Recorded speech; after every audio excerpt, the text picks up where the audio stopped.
What's up? I'm Tyler. And I'm Dakota. And this is the Bourbon and Business Podcast, where we interview successful businessmen and women to let you in on why success doesn't have a single formula to follow. We also have a little bourbon tasting along the way, because why not? Why not? So guys, please enjoy this episode and let us know your thoughts at Bourbon and Business Podcast on Instagram.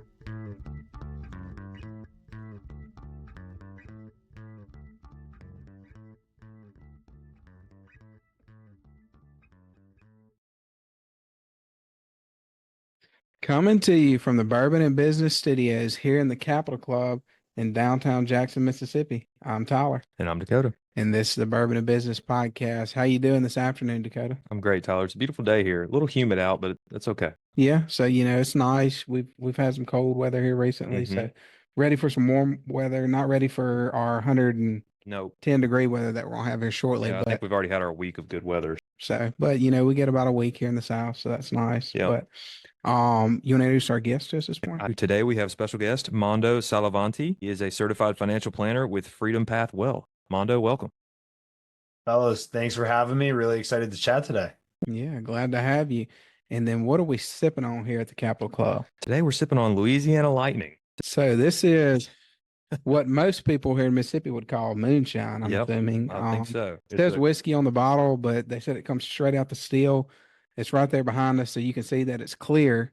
So I was a little hesitant about it, trying it, because typically it will light you on fire. Lightning is the proper word for it. But this is good. Is it? So, it's smooth. It's got a butter taste that hits you, but it's like not moonshine wood. It doesn't burn you too bad. Okay. I'm gonna have to go with a 9.0. Oh wow. So it really surprised me. Yeah, that was like $15 too. So yeah. Well, I was gonna say, when I smelled the bottle, I was like, man, this is probably gonna be kind of rough.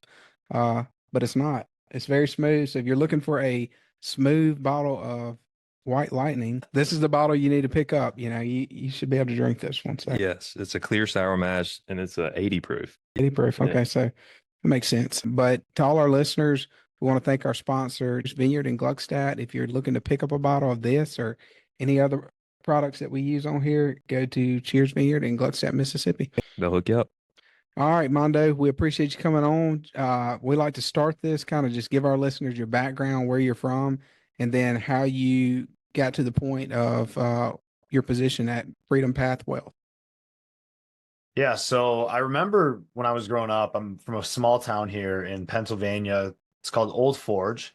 It's about 3 square miles. There's less than 10,000 people, and everybody is Italians, pretty much off the boat from Ellis Island in New York City, including my great-grandparents and all my family that has lived in this town to this day. I don't live in the town. I live in a nearby area, but regardless, still in this area in Northeast Pennsylvania. So growing up, very small town feel. Sports were important. God's important. Family's important. Like community, like that's the way I grew up. And being in that environment, the first hero I had naturally was my dad. So my dad, he's a family doctor. He did well for himself. We took the family vacations every summer. I had a new bat for Little League. We had presents under the tree on Christmas. And as I grew up and saw this, I'm like, I want to be my dad. Like, I want to have this lifestyle, not just when I grow up, but when I'm an adult one day. And second to that, I saw how people respected my dad and approached him. And I realized it was from what he did to help them in his career. So I was going to follow in his footsteps. I was going to go pre-med to college, which I actually did go pre-med to college, become a doctor, go into his practice, learn from him, take it over. Long story short, I get to college and I realized this isn't the path for me. I wanted the outcomes that my dad had, but I didn't necessarily want to do it through the medicine field. So in that time frame, he says, that's okay. You don't need to be me, but I'm footing the bill for your college. So I'm going to get you in touch with different professionals and you're going to figure out what you want to do. So I talked to his financial advisor at the time. This was one of the professionals he connected me with. His name's Timmy. And Timmy talked to me about what it means to be an advisor. And the way he broke it down for me basically was this. He said, look, there's 3 things we all think about before we go to bed. Number 1, am I healthy? And if I'm not healthy, I can call my doctor, get a prescription. I can do whatever I need to do to make sure that I can get myself back to health. And he said, your dad is the person that people go to for that. The second thing we think about, did I hurt anybody today? And if I did hurt someone, I could pray about it. I could talk to a friend. I could do whatever I need to do to make my mind right. And he said, the third thing we think about just before we go to bed, just before we shut our eyes, can I pay my bills tomorrow? Am I making the right money decisions? Am I doing the right things that my family is going to be okay in the future for retirement, for our kids' college, whatever those things are? And Timmy said to me, kid, I'm the third thing people think about before they go to bed. Who do you want to be? So at that point, I'm like ready to run through a wall. And I'm like, I want to be this guy. I don't even know him. He's just on the other side of my phone right now. I'm driving around in my Jeep I had in college. And that led to me interning with Timmy through college for 3.5 years. I would then start in this career with Timmy at Mass Mutual as soon as I got done with college. And at this point now, going by the business name Freedom Path Wealth, I'm running my business, have a couple people on my team here, and we have our partnership with Mass Mutual to give us a lot of the resources and platforms that we use for our clients to bring the best service to them. And that's pretty much what has led to today. Well, man, that's fantastic. And I love how wise you were at such a young age to realize I want the outcome, but I don't want it in the same way. Because a lot of kids, they're like, well, I want the outcome. This must be the only way to do it, right? You know, especially an 18-year-old going to college, they're just experiencing a lot of this stuff for the first time, especially if they grew up in like a sheltered house or something, or just a regular middle class family or anything like that. Like you go to college and then you experience like there's some kids who have ultra wealthy parents. There's some kids who are ultra wealthy themselves. There are some kids who just, you know, grind and grinded and grinded it out, got some scholarship money, and then, you know, were able to afford to go there, experiencing all this at one time and then going, you know what, I do still want the same outcome, but I don't want the process that he went through to get it. And then, you know, going to him and being like, look, man, this is how it is, Dad. And him having the wisdom to say, okay, cool. Well, look, let's get you in touch with some people and you figure out what you want to do. So that's fantastic. And I think it's so important too, you know, that you explored other markets. Say, hey, okay, if this is not the direction I want to go, then what is? What are some other professionals that I can talk to see what their life's like?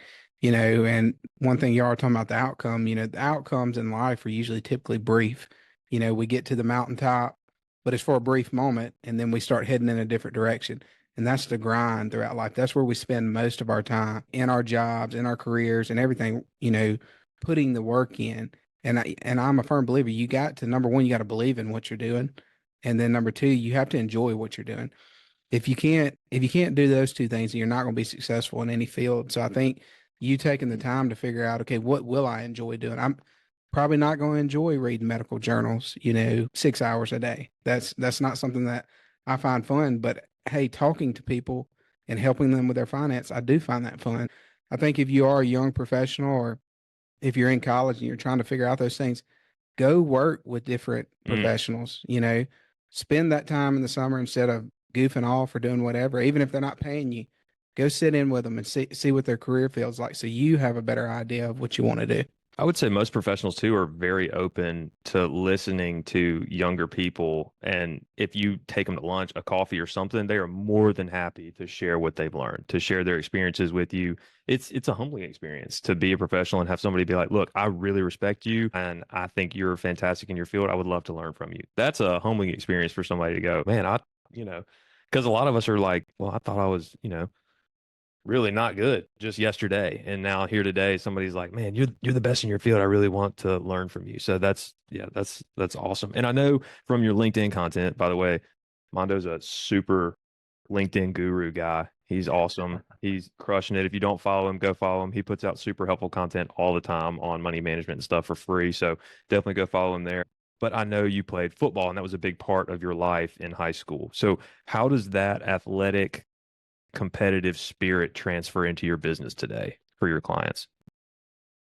Yeah, man. Growing up, I loved football. It was the first place I saw I can work hard towards a goal, see results directly from the hard work, which sounds so simple. Yeah. But from my own experience, I actually think that a lot of people in life have never put hard work into something and seen it result in a good outcome. And why I think that is think about how many people you know that are truly hard workers. It's few and far between, as crazy as that sounds, when you hear these cliches and these platitudes that like hard work beats talent, and if you work hard, you get anything you want. And whatever level of truth there is to that, it's still hard to believe until you actually see it happen in your life. So when I was growing up, I'm 10 years old. First time I started playing football, I was a chubby kid. And in PA, in the league that I played in up here as a youth, they had a weight limit. If you were a certain weight, they wouldn't let you play because it would put other kids at risk, I guess, for injury. That's like the thought process behind it. I think around the country, a lot of youth football leagues have that at some level. Mhm. So I had to lose like 20 pounds and I was like 10 years old. I'm like, diet, exercise, like, what is this? Yeah. And I remember one of the things my dad did for me, he would get in sweatpants, a sweatshirt, and a jacket, and we'd be going out in the summer heat, going on jogs, and people would be looking at us like we're crazy. Yeah. But he showed me that leadership of like doing the hard things with me to help me get them done and help me be determined. And I never missed a weight limit at any point in my youth football career. Now, why am I giving you that story to start this question off? Through youth football, through high school football, through college football, that carried over into I want to be an all conference linebacker. I want to be the best player on my defense. I want to help my defense be the best in our league. I want to win games. And these leadership skills, the work ethic that I developed over time, that turned into results on the field, results with my teammates. And I carried that into now my career in business, where if I could set the disciplines in place that I need to execute on, and I execute, I will get X outcome, or I will come close to that outcome, which is the desirable thing that I want to happen. That's fantastic. And that's a great way to put it. Yeah, you really hit the nail on the head there. Think about the people who work hard in your life. And it's really few and far between. You can think of maybe 5, maybe 10 if you're in those circles, right? But there's just not a lot of people who are like, yeah, I know that no matter what, that one person I can count on to do exactly what they say they're going to do and go above and beyond at that. And it builds something, in your brain when you actually can work for something and then see the benefit of it and experience the fruits of your labor. I think that's wired in all of us. There's a satisfaction that comes with that, that it's not just, hey, because if you have this one off, like, hey, I win the lottery or whatever, you're still always unsure to yourself, can I do this or not? Am I enough? Can I actually do this? Versus when you actually put the work in and then you win and you say, okay, actually I am able to do this. And I think it builds that confidence in people, and especially in the business world, in the sales world. Do I have what it takes? And it's, if you put the reps in, I would say, yes, you do have what it takes. But a lot of people miss the rep portion of that. And I think that that's the magic sauce there, that, the work. If you're able to put the work in, yes, you can be successful, but are you willing to put the work in is the better question.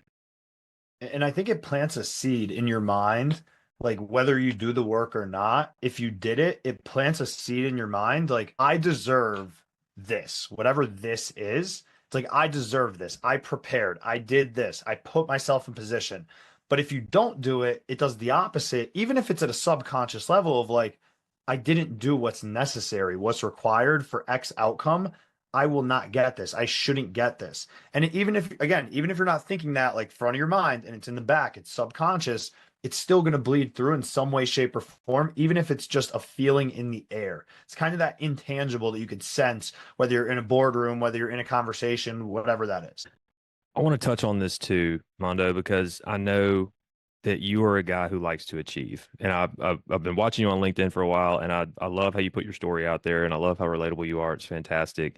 And I love what you do for your clients. You have a cool process. You're a cool guy, obviously. You've got a great story. So I know you're still human though, right? And I know you have days where you get up and you're like, man, it's going to be a tough day today. How do you overcome those conversations with yourself? It's a really good question. And it actually comes back to exactly what I was just talking about there.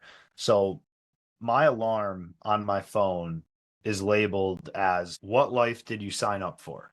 And here's what that means. I believe that every single action we take, including my decision to come on and do this podcast recording with you guys, and vice versa, you guys deciding to ask me to come on and have this conversation today, That is an action. That's a vote towards a certain life that we will all live. We're going to take actions the rest of our day. Every single one of them, whether they're small votes or big votes, are votes towards what life will we live? How will that carry out? So, for example, I have my alarm labeled as that for the reason of I typically work out in the morning. I prioritize my health and fitness. I think it bleeds over to every single thing we do in life. Obviously, being a former football player, it was huge for football. But now in business, I'm like, I need to have energy. I need to be able to bring that through my whole day. And I'm only going to be able to do that if my health is in the best shape possible and I'm consistently working out. I'm prioritizing that. And hey, as a busy entrepreneur, like I have to do it in the morning. It's just kind of where it fits into my schedule. So, what life did I sign up for? If I'm going to snooze my alarm, stay in bed an extra hour, hour and a half, sure, there's days where that happens. I'm not perfect, right? But 9 out of 10 times, I got to get out of that bed and I got to get to the gym. And even if it's not perfect, I just need to make the effort on what I'm doing that day, getting through my workout, getting into my work day after that. I love that because, your best looks different on different days. And I know you've seen the graphs and stuff that go around on LinkedIn and social media. And it's like, your best on Monday is up here, your best on Tuesday is down here, your best on Wednesday was up here, and your best on Thursday and Friday were kind of flat. They were kind of average. But you've you've still got to put it in, right? You still got to put in your best, even if it's not as good as the day before. So if it's exercise, if it's fitness for you, and that's what you're prioritizing at the moment, then yeah, you might have done 2 plates on bench last week, and this week you're only doing a plate and a 25 on each side. Like if that's what you got to do though, and that's what your best rep is that day, then push it. Push yourself to your absolute one that day, and you're gonna reap the benefits from it. Like Tyler, you were talking about later. Next week you're gonna be like, oh man, I'm back up to 2 plates, and it was just a one day little. You never know. It could have been something in your diet. You could have had a drink the night before, and it just kind of decreased your stamina a little bit. But that's a great word. Yeah. What do you tell specifically young professionals they're coming into a field and maybe they feel like, okay, I'm 22, I'm not experiencing this, how's the market going to receive me? What do you tell them to build confidence in them to go out and make those sales and to meet with the people that are 15, 20, 30, 40 years older than them? I remember when I was starting as an advisor, this was the exact thing I was worried about. I was 22 years old, blue in the face. I knew some about finance, but you can only learn so much from certifications and books that you read until it's like the actual application of different strategies, different things you're doing for people. So here I am cold calling business owners and people who have been doing what they do for 20, 30 years plus, super reputable people, way more successful than me. And I'm trying to get them to trust me with their financial decisions and give them financial advice. They're hard. Right, right. So as I was doing this, you could imagine I fell on my face constantly. And that's just the truth, right? Like it happened. Yeah. I can remember vividly 3 months go by. I made $360 in my first 3 months as an advisor. Reason being, I didn't have much success getting clients. So I go to my mentor, Timmy, that I mentioned earlier in our conversation. And I said, Timmy, I'm confident talking to people. I feel I can communicate. I'm not nervous in meetings, but something's not working and it's my way. So I need to do it your way. You've been successful. You've done this for over 2 decades. What do I do? And he's like, all right, kid, we'll take it for a ride. And he called me kid. He still calls me kid to this day. He says, we'll take it. He says, we'll take it for a ride. And that's the way Timmy talks. So he starts coming on meetings with me. He starts helping me, giving me advice on what strategies to use for clients, how to use them, how to present them to clients so they could understand it. And sometimes they just need it to be articulated from a guy with a bald head, quite frankly, and not a kid with a young face and not much facial hair. And a fire haircut. Right, right. So that was the first time in my life that I realized I don't need to know everything. I just have to know the person who does. And like from that point forward, Timmy was my first taste of that. Every time I deal with the client, it's like, you just got to tell me what the problem is. I'll be the best person in the world to understand your problem and let me work on getting the right person involved here so we could get you the outcome you need. Just had it happen today with the client. He's out in Indiana and we need an attorney out there for something. I've been helping the client through some things with his business. And I'm just like, hey, man, this is getting a little bit out of bounds for what I know and what my expertise is. We probably should bring a business attorney to the table now and have them help out with some things in your state. And guess what? He's grateful as ever. He's happy as ever. I don't need to be the guy that knows everything. Yeah. Yeah. Well, and I think that that's so, smart when you're working with clients. And this is what we, tell our salespeople all the time is it is okay to tell the client you don't know something. That actually builds confidence in your client because they're like, hey, if he doesn't know something, he's not just going to tell me to do whatever He's just not to get BSing me. sales. Yeah. That he is aware enough that he can say, hey, we need to bring this attorney in, or we need to bring this other professional in. And you're not just shooting from the hip. I think, when you're in sales and you go sit down with people and you do portray yourself as everything, then instantly, if they are a savvy business owner or if they, have, you know, been in the world of finance for a long time, they're gonna say, okay, this person's a fraud. There's no way they know the answers to all this. I'm not going to use them, and they don't trust you anymore. So I think that for salespeople, hey, admit when you don't know, admit when you need help, and your clients will embrace that. I've heard it said before, be a librarian, not a historian. Know where all the books are, know where to find the help, but don't recite history out of your mind because you're going to get some detail wrong and it's going to be the wrong advice, and that's what they're paying you for. Yeah, and then you Yeah. get old E&O claim. Nobody wants one of those. So tell us about the biggest challenges your two different client persons face in financial planning, and those being, I think it's the 7-figure revenue entrepreneurs and then salespeople doing 250 plus. So starting with the entrepreneurs, the biggest thing they face is time. They don't have it. And then because they don't have it, they usually push off a lot of the things they can be taking advantage of from an opportunity perspective, not just on like the wealth building side or the financial side, but also on the tax side and specific strategies around that they could be doing. So 9 out of 10 entrepreneurs I talk to have an accountant that helps them. There's a lot of really good accountants out there, and they do what they could to help with tax strategies. But quite frankly, with accountants, they are trained to look backwards. What happened? What can we do now to minimize our liability against what has already happened? And that's no fault of their own. That is what they are trained to do. That's what their profession does. They There's work some really good ones that retroactively. will, Yeah. and there's some great ones that will still look forward and go after things, but it's harder to create a proactive tax strategy when you're not advising on the whole financial picture. So I see a lot of entrepreneurs miss opportunities there because of just the nature of the professionals they're working with. Second, because they don't have time, they're like, I don't have time for this, not going to be worth it for me. I'm good at business. I know what I'm doing with my money. I can manage it. Next. So what we come in and do at our firm is we try to play quarterback. I'm a football guy, so I'm going to use an analogy for football. Sure. We play quarterback though, and we say, hey, we're going to be the quarterback of your life. We're going to get your accountant, your attorney, whatever professional it is, speaking the same language. Make sure all of the strategies from all parties are aligned, so you're getting the optimal outcome, or ideally optimal outcome. Obviously, we can't guarantee that, but that's the aim that we go for with every single client that we work with. So we try to translate everything and get it going together. So that's the entrepreneurs. The sales executives, and there's a little bit of an element with this with entrepreneurs as well, but this is more prevalent with the sales executives, I would say. They have a fluctuating income significantly. So because they have a fluctuating income, it becomes very difficult for them to plan over a longer term time horizon. So now all of the conventional advice, like max out your 401k or invest in whatever and do XYZ, like it just doesn't work for them because it's not the way their money works. They need proactive advice.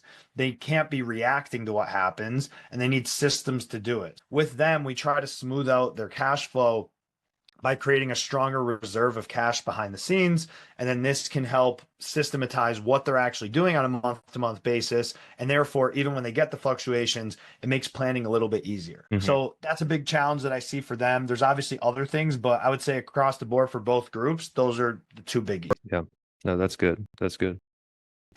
Well, how do you go about when you're sitting down with a client, your introduction meeting with them? A lot of people say, okay, we can talk about all these strategies, I can call all these people, but what is I guess your best case scenario when you sit down with a client to say, hey, that I'm going to more than likely close this client?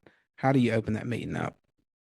Yeah, so the first call I have with someone, there's give or take 6 questions that I need answered before I even know if there's someone A, that I want to work with, and B, that I could help. And it really goes like this. Why are we even here? Like, what has intrigued you to talk to me about financial services? Something hasn't worked in your past, or you've made a mistake that you want to talk to me. So, like, that's first. Number two, what have you done so far? Tell me more about that. Number three, tell me more about the challenges. Number four, I want to know what progress looks like. So if we work together and we go out 3 years in the future looking back, what does progress look like that hiring me and paying our firm was worthwhile to you? That's a great question. Great question. What's your I want to definition? know that every time, because that right there is going to tell me, like, are we a fit? Yeah. Yeah. And there's a couple more after that, but that's the big one. The fifth thing is, what are the expectations? I think so many professionals never ask their clients what their expectations of them are. Never ask them. And I just want to know if it's like, hey, if I call you in the evening because something happened, I want to know I could do that. Yeah. Sometimes that it's that simple. Sometimes it's way more. But I want to know expectations, number five. And then number six, I just want to make sure, hey, let me make sure I'm understanding, and I'm going to spit back everything I heard. So I go through those six things. And after that, I'm going to have a very clear idea. Is this someone that I can help? And is this someone I want to work with? If we do, like, we typically go to a second call because we like to collect information in between. And on that second call, make it very relevant for their specific financial situation. So we could say, like, hey, we have a range of value we're estimating we could create for you here and this, here and this, here and this. And this way it's a little more tangible for them than, like, we're just going to trust that if we pay your firm, you're going to give us advice that's more than your fee. So we like to make it a little more tangible on that second call. Yeah. Yeah, it's a process. You're actually showing the service that you're providing to the clients, not just telling them, not just saying like, hey, you pay us an AUM, assets under management fee, and we're just gonna, invest the assets for you and give you advice from time to time if you want it. That's typically how financial advisors have made money, right? They get the assets and then the business owner forgets about it. The stock market generally goes up. Everybody's somewhat happy, but you're actually providing a service to your clients, showing them, hey, here's how we can help for your specific pain points. And you're right. It makes it tangible for them. And I think that, having clear expectations and a clear path of where you're going, No doubt. in business, if you can do those two things, it's going to make the whole process go a lot smoother. You're going to retain that client for a long time. My wife always gives me a hard time because when I'm talking to people, and it's just out of habit now, I'm always like, how does that sound? At the end of every conversation I have with somebody, I say, how does that sound? Because I want to truly know, like, hey, number one, did you understand what I said? And are we on the same page with that? And I think that a lot of times there's assumptions that go on. People just assume, okay, this is what they wanted. This is what the client wanted me to do. And then when you go and do that, then they're like, actually, you send them the paperwork to sign it. You never hear back from them. It's like, well, why is that? Because you weren't on the same page. There was some sort of pain point in that conversation that you didn't take the time to figure out, how to overcome it. And they thought you heard it and you didn't. Yeah. And now it doesn't get addressed. Now they're unhappy and it's through no fault of anyone's other than a miscommunication. So, well, Dakota, what are your thoughts on the Louisiana? Why? Yeah, man, that was great. I did get a slight butter, but a strong corn taste with it. It's not bad though, but I'm gonna land at 8.5. 0.5. So we'll give it a 9.8. And Mando, we appreciate you coming on. Say we have someone listening and they say, hey, I need some financial advice, some financial planning, and they've kind of liked what you were talking about, or if they just want to follow you on social media, what is the best way for them to get in touch with you? Best way to get in touch with me would be LinkedIn. So on LinkedIn, my name is Mando Sallavanti the third, and you can find me there. Connect with me, send me a message. I post content every day at 8 a.m. Eastern time, so that'd be the best place to get with me. Perfect. And to all our listeners, however you stream this podcast, if you'd give us a rating and follow us on social media, and we will see you next week. Sweet. Mando, thank you so much, great man. That was episode, man. fantastic. Yeah, thank you guys for having me. Hope you guys enjoyed this episode. If you have any feedback or would like to be featured, reach out to us at bourbonandbusinesspodcast@gmail.com. Or find us on Instagram at Bourbon and Business Podcast. Thanks again for listening. Follow us for more content and info on the next episode.